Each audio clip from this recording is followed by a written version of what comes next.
നമസ്കാരം. ഗീതമ്മയുടെ അടുക്കളയിലേക്ക് എല്ലാവർക്കും സസ്നേഹം സ്വാഗതം. ഞാൻ ഇന്നിവിടെ നിങ്ങളെ കാണിക്കാൻ പോകുന്നത് ഒരു സിമ്പിൾ ചിക്കൻ കറിയാണ്. അതായത് അല്പം ഗ്രേവിയോടുകൂടിയ ഒരു കറി. അതിന് ഞാനിവിടെ 1 കിലോ ചിക്കൻ എടുത്തിട്ടുണ്ട്. പിന്നെ അതിന് ചേർക്കാനുള്ള ചേരുവകൾ എന്തൊക്കെയാണെന്ന് നോക്കാം.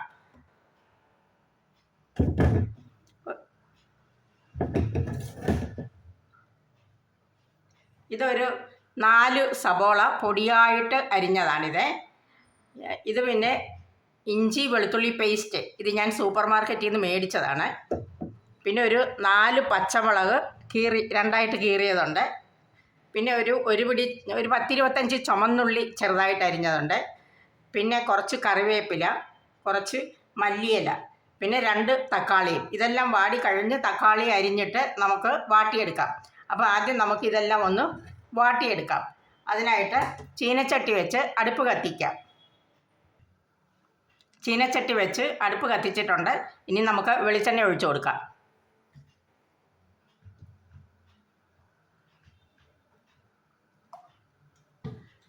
ഇനി ഈ സവോള, ഇഞ്ചി, പച്ചമുളക്, ജിഞ്ചർ ഗാർലിക് പേസ്റ്റ്, അല്പം കറിവേപ്പില, അല്പം മല്ലിയില, ഇതെല്ലാം കൊണ്ടിട്ട് നമുക്ക് ഒന്ന് വഴറ്റിയെടുക്കാം. അതിനുശേഷം പൊടികൾ ചേർക്കാം. അന്നേരം അത് ഞാൻ കാണിച്ചു തരാം.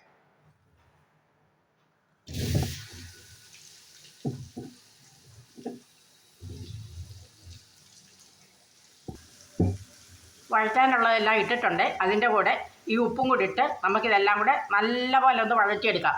ഒരുമാതിരി നല്ല ബ്രൗൺ കളറാകണം.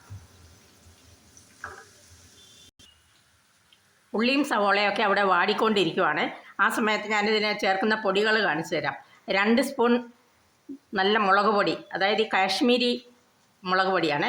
ഒരു 1/2 സ്പൂൺ കുരുമുളക് പൊടി, 1/2 സ്പൂൺ മഞ്ഞൾപ്പൊടി, 1 സ്പൂൺ ഗരം മസാല പൊടിച്ചത്, അതായത് ഇറച്ചി മസാല കൂട്ടെല്ലാം കൂടെ ഇവിടെ തന്നെ വീട്ടിൽ തന്നെ മേടിച്ച് ഉണക്കി പൊടിപ്പിച്ചതാണ്. പിന്നെ ഒരു 1.5 സ്പൂൺ മല്ലിപ്പൊടി. ഇത്രയാണ് ഇതിനകത്ത് ചേർക്കുന്ന പൊടികൾ.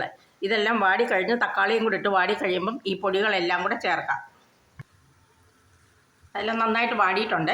ഇനി നമുക്ക് തക്കാളി ഇട്ട് ഒന്നുകൂടെ വഴറ്റാം. അതിനുശേഷം പൊടികളിടാം.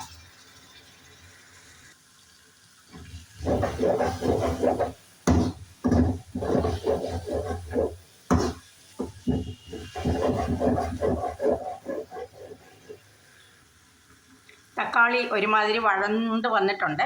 ഇനി നമുക്ക് ഈ പൊടികളെല്ലാം കൂടെ ചേർത്ത് കൊടുക്കാം. അതിനുശേഷം പൊടിയുടെ പച്ചമണം മാറുന്നത് വരെ ഇളക്കണം.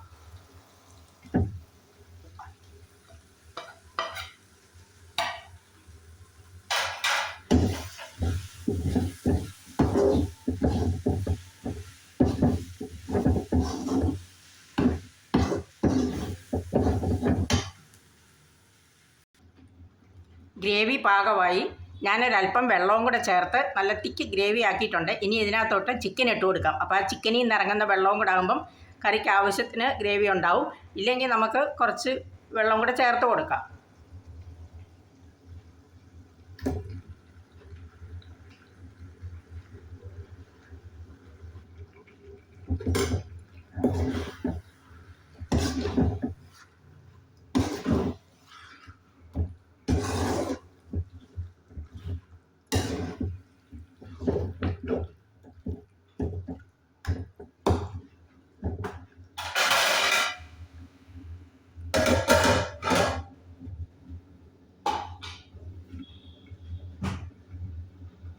ഇനി ഇതൊന്ന് അടച്ചു വെച്ച് ഒരു 10 മിനിറ്റ് മതി. ബ്രോയിലർ ചിക്കൻ ആയതുകൊണ്ട് 10 മിനിറ്റ് മതി.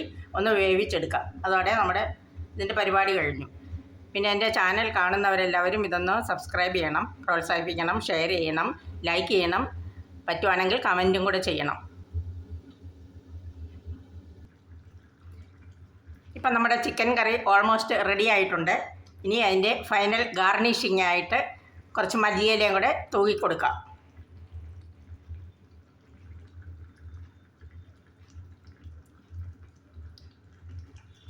ഇനി ഇത് അടച്ചു വെച്ച് ഒരു 2 മിനിറ്റ് കൂടി ഇരിക്കട്ടെ. അപ്പോൾ എല്ലാവർക്കും ഇത്ര നേരം ശ്രദ്ധിച്ചിരുന്ന എല്ലാവർക്കും നന്ദി. Thank you.